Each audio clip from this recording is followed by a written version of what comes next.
Hey everyone, it's Holmes from Holmes Storybooks, and today I'm here to share with you my first ever book haul on this channel.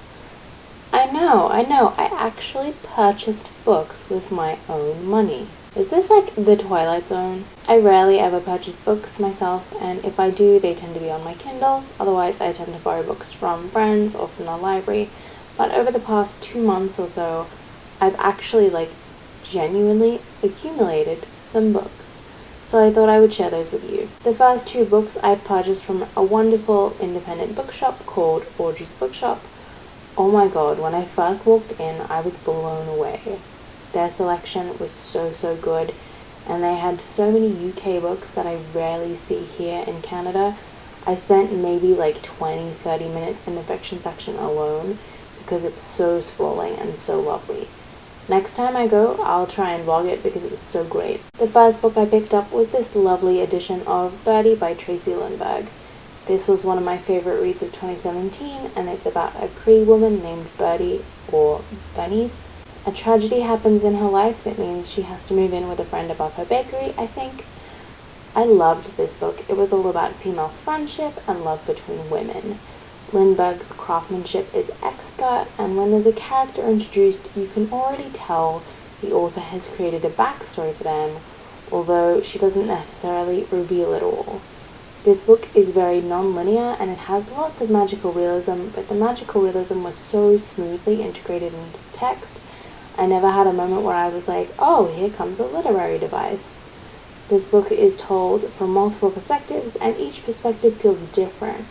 It's so stunning to watch Lindberg craft a different authorial voice as well as a character voice.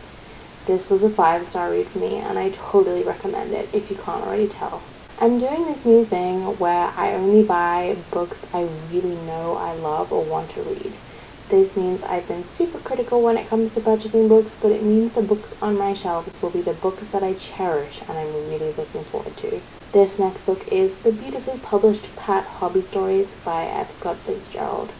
Look at this blue, the French flaps, total perfection. I love F. Scott Fitzgerald. I love his short stories, and I particularly liked The Great Gatsby, but my favorite of his would be Tender is the Night. Fitzgerald is an author where, if he's written it, I'll read it. I don't even have to look at the synopsis.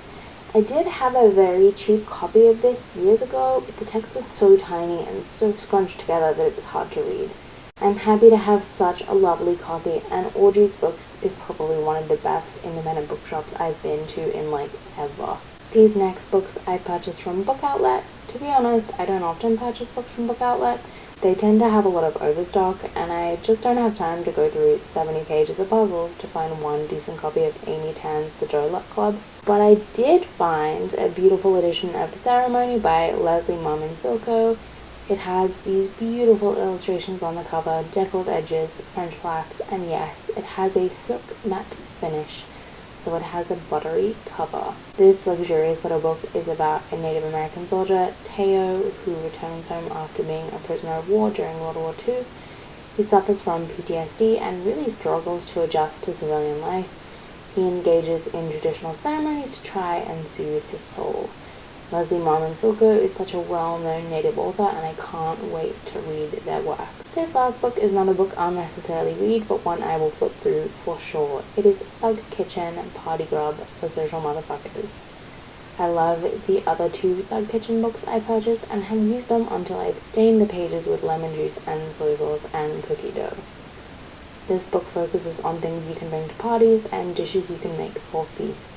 They've got snacks, dips, cocktails, all the way up to show-stopping main courses. What I love about this book is it's all vegan, so you can be creative without having to necessarily consider so many dietary requirements, which is an issue I think everyone faces when planning a party. I discussed their 2 other cookbooks more in a video where I recommend some of my favorite vegetarian reads, and I'll link that down below. I've already mentally tabbed some of the recipes in here I want to make, and it's going to be so good. Oh my god. So that's it for my first little book haul. I hope you enjoyed it, and thanks so much for watching.